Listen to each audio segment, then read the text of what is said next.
ನಮಸ್ಕಾರ ವೀಕ್ಷಕರೇ, ನಾನು ನಿಮ್ಮ PH ನಾಯ್ಕೋಡಿ. ನಮಸ್ತೆ ವೀಕ್ಷಕರೇ, ಇಂದಿನ ಪರಿಸ್ಥಿತಿಯನ್ನ ಗಮನಿಸಿ ಜನಸಾಮಾನ್ಯರು ಎಚ್ಚೆತ್ತುಕೊಳ್ಳಬೇಕು. ಮೈಸೂರು ದೇವಾ ಅಂತ ಇಂದಿನ ಸಾಮಾಜಿಕ ರಾಜಕೀಯ ಪರಿಸ್ಥಿತಿಯನ್ನ ಗಮನಿಸಿದರೆ ಜನಸಾಮಾನ್ಯರು ತಕ್ಷಣವೇ ಎಚ್ಚೆತ್ತುಕೊಳ್ಳಬೇಕಾದ ಅನಿವಾರ್ಯತೆ ಇದೆ. ಇಲ್ಲವಾದರೆ ಮುಂದಿನ ದಿನಗಳಲ್ಲಿ ನೆಮ್ಮದಿಯಿಂದ ಬದುಕುವುದು ಅಸಾಧ್ಯವಾಗಲಿದೆ ಎಂದು ಮೈಸೂರು ದೇವಾ ಅಂತ ಎಚ್ಚರಿಸಿದರು. ಇವತ್ತಿನ ರಾಜಕೀಯ ಪಕ್ಷಗಳು ಜನರನ್ನು ಕಾಣದ ರೀತಿಯಲ್ಲಿ ಅನೇಕ ಅಸಮಂಜಸ ಕಾರ್ಯಗಳನ್ನು ಮಾಡಿಸುತ್ತಿದ್ದು ಅದಕ್ಕೆ ಜನರು ಅರ್ಥವಿಲ್ಲದೆ ಹುಚ್ಚೆದ್ದು ಕುಣಿಯುತ್ತಿದ್ದಾರೆ. ಇದರ ಪರಿಣಾಮವಾಗಿ ಮುಂದಿನ ಪೀಳಿಗೆಯ ಮಕ್ಕಳ ಭವಿಷ್ಯ ಹಾಗೂ ಸ್ಥಿತಿಗೆ ತಲುಪಬಹುದು ಎಂಬುದನ್ನು ಜನರು ಗಂಭೀರವಾಗಿ ಯೋಚಿಸಬೇಕಿದೆ ಎಂದು ಅವರು ಅಭಿಪ್ರಾಯಪಟ್ಟರು. ಹೆತ್ತ ತಾಯಿಗೆ ಹರಕಲು ಸೀರೆ, ಪಕ್ಕದ ಮನೆ ತಾಯಿಗೆ ಜರ್ದಾರಿ ಸೀರೆ ಎನ್ನುವಂತಹ ಸ್ಥಿತಿ ಸಮಾಜದಲ್ಲಿ ನಿರ್ಮಾಣವಾಗಿದೆ ಎಂದು ವಿಷಾದ ವ್ಯಕ್ತಪಡಿಸಿದ ಅವರು, ಇದು ವ್ಯವಸ್ಥೆಯಲ್ಲಿನ ಅನ್ಯಾಯ ಮತ್ತು ಅಸಮಾನತೆಯ ಪ್ರತೀಕವಾಗಿದೆ ಎಂದರು. ಮೈಸೂರು ಕನ್ನಡಿಗರ ಬಳಗದ ಹೊಸ ದಿನಾಚರಣೆಯ ಬಿಡುಗಡೆ ಕಾರ್ಯಕ್ರಮದಲ್ಲಿ ಮಾತನಾಡಿದ ಅವರು, ಈ ನಾಡಿನ ಮತದಾರ ಬಂಧುಗಳಿಗೆ ಮನವಿ ಮಾಡುವ ಮೂಲಕ ಭ್ರಷ್ಟ ಅಧಿಕಾರಿಗಳು ಹಾಗೂ ಭ್ರಷ್ಟ ರಾಜಕಾರಣಿಗಳಿಗೆ ಎಚ್ಚರಿಕೆಯ ಸಂದೇಶವನ್ನ ರವಾನೆ ಮಾಡಿದರು. ಈ ಸಂದರ್ಭದಲ್ಲಿ ಮೈಸೂರು ಕನ್ನಡಿಗರ ಬಳಗದ ಸಂಸ್ಥಾಪಕ ರಾಜ್ಯಾಧ್ಯಕ್ಷರಾದ DPK ಪರಮೇಶ್, ಕಾರ್ಯದರ್ಶಿ ಮನೋಜ್ ಕುಮಾರ್, ಖಜಾಂಚಿ ಗಿರೀಶ್, ಸಂಘಟನಾ ಕಾರ್ಯದರ್ಶಿ ಮಂಜುನಾಥ್ ಸೇರಿದಂತೆ ಸೋಮು, ಹರೀಶ್, ಪ್ರಕಾಶ್, ಮಾದೇವ್, ಮಂಜುನಾಥ್ ಎಸ್ ಮತ್ತು ನಂಜುಂಡ ಅವರು ಉಪಸ್ಥಿತರಿದ್ದರು. ನಮಸ್ಕಾರ ಆತ್ಮೀಯ ಕನ್ನಡದ ಬಂಧುಗಳೇ, ಇಂದು ನಮ್ಮ ಮೈಸೂರು ಉದಯವಂತ ಕನ್ನಡಿಗರ ಬಳಗದಿಂದ ದಿನಚರಿಯನ್ನ ಬಿಡುಗಡೆ ಮಾಡೋ ಕಾರ್ಯಕ್ರಮವನ್ನ ಜಲದರ್ಶಿನಿ ಅತಿಥಿ ಗೃಹದಲ್ಲಿ ಸಭೆಯನ್ನ ಕರೆಯುವುದರ ಮೂಲಕ ಇವತ್ತು ಬಿಡುಗಡೆ ಮಾಡಿದ್ವಿ. ಈ ಒಂದು ಸಂದರ್ಭದಲ್ಲಿ ನಮ್ಮ ಬಳಗದಲ್ಲಿ ಈ ವರ್ಷದ 2026ರ ನಮ್ಮ ಮೈಸೂರು ಉದಯವಂತ ಕನ್ನಡಿಗರ ಬಳಗದಿಂದ ಏನೆಲ್ಲ ರೂಪರೇಷೆಗಳ ಹೋರಾಟದ ಸಿದ್ಧತೆಯನ್ನ ಮಾಡಿಕೊಳ್ಳುವ ದಿಕ್ಕಲ್ಲಿ ಇವತ್ತು ಚರ್ಚೆ ನಡೀತು. ಮೊದಲನೇದಾಗಿ ಚಾಮುಂಡಿ ಬೆಟ್ಟದ ಮೇಲೆ ಬೆಲೆಯನ್ನ ಹೆಚ್ಚುವರಿ ಮಾಡಿ ಬರುವಂತ ದೇಶ ವಿದೇಶದಿಂದ ಬರುವಂತ ಭಕ್ತರಿಗೆ ಹಗಲು ದರೋಡೆ ಮಾಡ್ತಾ ಇದ್ದಾರೆ.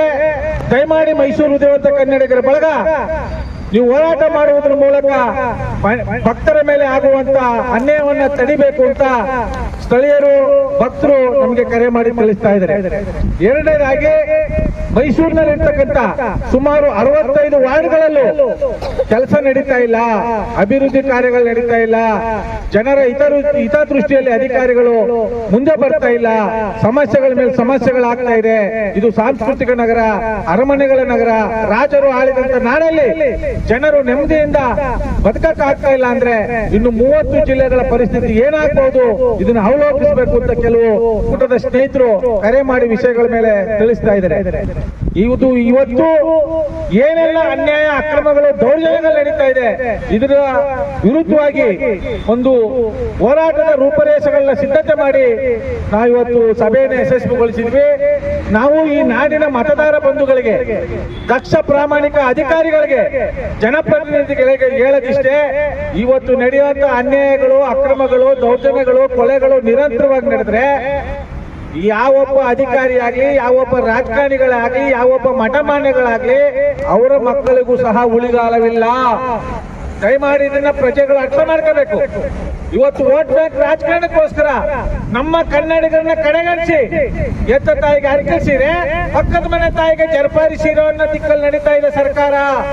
ಕಾಂಗ್ರೆಸ್ ಮೇಲೆ ಬಿಜೆಪಿ ಮೇಲೆ ಜೆಡಿಎಸ್ ಮೇಲೆ ಕಾಂಗ್ರೆಸ್, ಈ ರೀತಿ ಅವರ ವೋಟ್ ಬ್ಯಾಂಕ್ ರಾಜಕಾರಣಕ್ಕೋಸ್ಕರ ನಮ್ಮ ಸ್ಥಳೀಯ ಮತದಾರ ಬಂಧುಗಳನ್ನ ಕಡೆಗಣಿಸ್ತಾ ಇದ್ದಾರೆ. ಜನ ಎಚ್ಚೆತ್ತಬೇಕು. ದಕ್ಷ ಪ್ರಾಮಾಣಿಕ ಅಧಿಕಾರಿಗಳಿಗೆ ಬೆಂಬಲ ಕೊಡಕ್ ಮುಂದೆ ಬರಬೇಕು. ಪ್ರಾಮಾಣಿಕ ಹೋರಾಟಗಾರನ ಗುರುತಿಸಬೇಕು. ಆವಾಗಲೇ ನಿಮ್ಮ ಮಕ್ಕಳಿಗೆ ನೆಮ್ಮದಿಯಾಗಿ ಜೀವನ ಮಾಡಕ್ ಸಾಧ್ಯ. ಇಲ್ಲ ಈ ರೀತಿ ನಿಮ್ಮ ಸ್ವಾಭಿಮಾನವನ್ನ ಬದಿಗೊತ್ತಿ ಸ್ವಾರ್ಥಕ್ಕೆ ಬದುಕಿದ್ರೆ ನಿಮ್ಮ ಮಕ್ಕಳಿಗೆ ನೀವೇ ಶತ್ರುಗಳಾಗ್ತೀರಿ, ನಿಮ್ಮ ಮಕ್ಕಳಿಗೆ ನೀವೇ ಶತ್ರುಗಳಾಗ್ತೀರಿ ಅಂತ ನೇರವಾಗಿ ನಮ್ಮ ಮೈಸೂರು ಉದಯವಂತ ಕನ್ನಡಿಗರ ಬಳಗದಿಂದ ಸಮಸ್ತ ಕನ್ನಡ ನಾಡಿನ ಮತದಾರ ಬಂಧುಗಳಿಗೆ ಎಚ್ಚರಿಕೆಯನ್ನು ಕೊಡ್ತಾ ಇದ್ದೇವೆ. ಒಳ್ಳೆ ಅಧಿಕಾರಿಗಳ ಗುರುತಿಸಿ, ಒಳ್ಳೆ ಹೋರಾಟಗಾರನ ಗುರುತಿಸಿ, ಒಳ್ಳೆಯದನ್ನ ಬೆಂಬಲ ಬೆಂಬಲಿಸಿ ಕೆಟ್ಟದನ್ನ ಖಂಡಿಸಿ ಅಂತ ನಮ್ಮ ಮೈಸೂರು ಉದಯವಂತ ಕನ್ನಡಿಗರ ಬಳಗದಿಂದ ಹೊಸ ದಿನಚರಿ ಬಿಡುಗಡೆ ಮಾಡುವುದರ ಮೂಲಕ ಈ ನಾಡಿಗೆ ಉತ್ತಮವಾದಂತಹ ಸಂದೇಶವನ್ನ ರವಾನೆ ಮಾಡ್ತಾ ಇದ್ದೇವೆ. ನೀವು ಜಾತಿ ನೋಡ್ಬೇಡಿ, ಪಕ್ಷ ನೋಡ್ಬೇಡಿ, ಉತ್ತಮವಾದಂತ ವ್ಯಕ್ತಿಗಳನ್ನ ನೀವು ಆಯ್ಕೆ ಮಾಡಬೇಕು. ಎದಪಟ್ಟಿ ಹಿಡ್ಕೊಂಡು ಮಾಡೋ ಕೆಲಸ ಮಾಡಿಸ್ಕೊಳ್ಳೋ ಅಂತ ಸಾಮಾನ್ಯ ಜನರನ್ನ ಆಯ್ಕೆ ಮಾಡ್ಕೊಂಡ್ರೆ ಮುಂದೆ ನಮ್ಮ ನಾಡು ಪವಿತ್ರವಾಗುತ್ತೆ. ಇಲ್ಲ ಅಂದ್ರೆ ನಿಮ್ಮ ಬಾಯ್ಕಾಟ್ ಮಾಡಿ ನಮ್ಮ ನಾಡು ಅಪವಿತ್ರವಾಗುತ್ತೆ. ಇವತ್ತು ಹೆಣ್ಣು ಮಕ್ಕಳಿಗೆ ಉಳಿಗಾಲವಿಲ್ಲ. ಇವತ್ತು ಎಲ್ಲಿ ನೋಡಿ ಹೆಣ್ಣು ಮಕ್ಕಳ ಮೇಲೆ ಅತ್ಯಾಚಾರ, ದೌರ್ಜನ್ಯ, ಕೊಲೆಗಳು, ಅತ್ಯಾಚಾರಗಳು ನಿರಂತರವಾಗಿ ನಡೀತಾ ಇದೆ. ಕಾನೂನು ಸುವ್ಯವಸ್ಥೆ ಹಾಳಾಗೋಗಿದೆ. ಗೃಹ ಸಚಿವರು ನಿದ್ದೆ ಮಾಡ್ತಾ ಇದ್ದಾರೆ. ಎಲ್ಲ ರಾಜಕಾರಣಿ ವೋಟ್ ಬ್ಯಾಂಕ್ ರಾಜಕಾರಣ ಮಾಡ್ತಾ ಇದ್ದಾರೆ, ನಮ್ಮನ್ನ ಕಡೆಗಣಿಸಿದ್ದಾರೆ. ಆದ್ದರಿಂದ ನಾವೆಲ್ಲ ಪ್ರಾಮಾಣಿಕವಾಗಿ ಒಳ್ಳೆ ರೀತಿಯಲ್ಲಿ, ಉತ್ತಮವಾದಂತ ರೀತಿಯಲ್ಲಿ, ಸಂವಿಧಾನಬದ್ಧವಾಗಿ ಪ್ರಾಮಾಣಿಕರನ್ನ ಆಯ್ಕೆ ಮಾಡ್ಕೊಂಡ್ರೆ ಮಾತ್ರ ನಮ್ಮ ನಾಡಿಗೆ ಉಳಿಗಾಲ ಅಂತ ಹೇಳ್ತಾ ಈ ಮೂಲಕ ನನ್ನ ಮಾತನ್ನ ಸಮರ್ಪಿಸ್ತಾ ಇದ್ದೀನಿ. ಜೈ ಕರ್ನಾಟಕ, ಜೈ ಕನ್ನಡ ಮಾತೆಗೆ, ಜಗನ್ಮಾತೆ ಚಾಮುಂಡೇಶ್ವರಿಗೆ, ನಾಲ್ವಡಿ ಕೃಷ್ಣರಾಜ ಒಡೆಯರಿಗೆ, ಡಾಕ್ಟರ್ BR ಅಂಬೇಡ್ಕರ್ ಅವರಿಗೆ ನಮಸ್ಕಾರ, ಧನ್ಯವಾದಗಳು.